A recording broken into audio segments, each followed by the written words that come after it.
of it was placed on a high shelf and protected from dust and insects by a velvet cloth. Even Lala's wife was forbidden to touch it. He brought the news to her mother-in-law, whom Lala came to see as soon as the news program ended, just before dinner. Neela was hungry. She was about to set out 3 plates when he told her the news.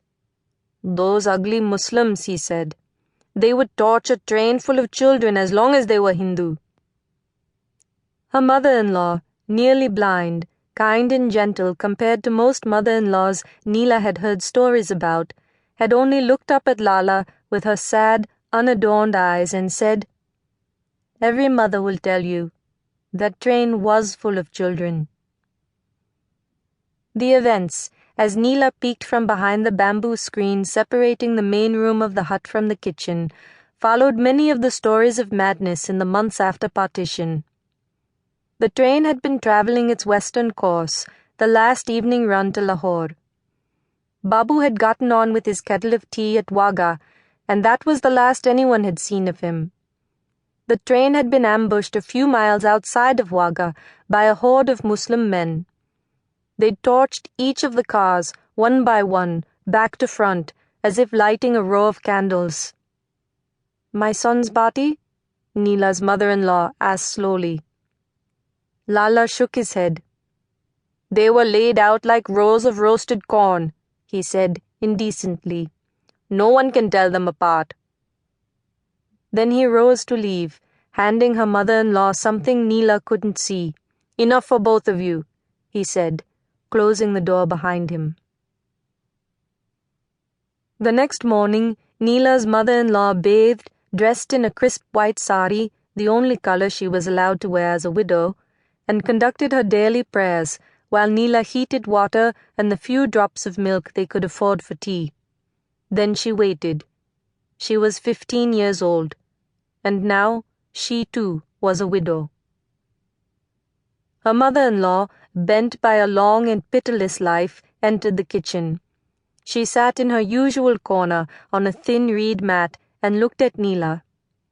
Since partition, the cataracts in her grey eyes had ripened like winter squash, burrowing into the hollows of her wrinkled brown face. They brimmed now with tears. "My child," she whispered. Neela couldn't tell if she was referring to Neela or to some memory of her son. Then her mother-in-law reached up and brushed at Neela's face. The gesture was blunt, nearly cruel, but she managed to wipe the kumkum from Neela's forehead. The crimson powder drifted down and a few specks landed in Neela's cup. They floated on the surface like tiny red islands on a dirty sea. "Finish your tea, Beti," her mother-in-law said. "Then we'll take care of your hair." Neela nodded. She would soon be bald. She would never again be allowed to use kumkum or anything else to adorn her face. She would not be allowed to grow out her hair or go to the temple or to ever wear anything but white, the color of death.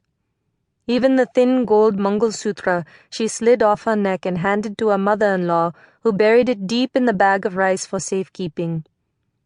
Though none of this Neela minded, not very much, not as much as she'd minded the nights with Babu. They hadn't been so bad in the beginning. He'd seemed just as shy as she was when he'd reached for her in the dark. There had been blood and a little pain, but that had soon passed.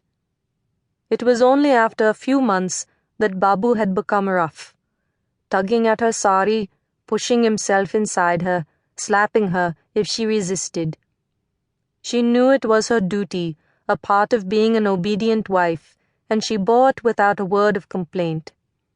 But what she didn't understand was why he never spoke to her, why he ate his dinner without a word.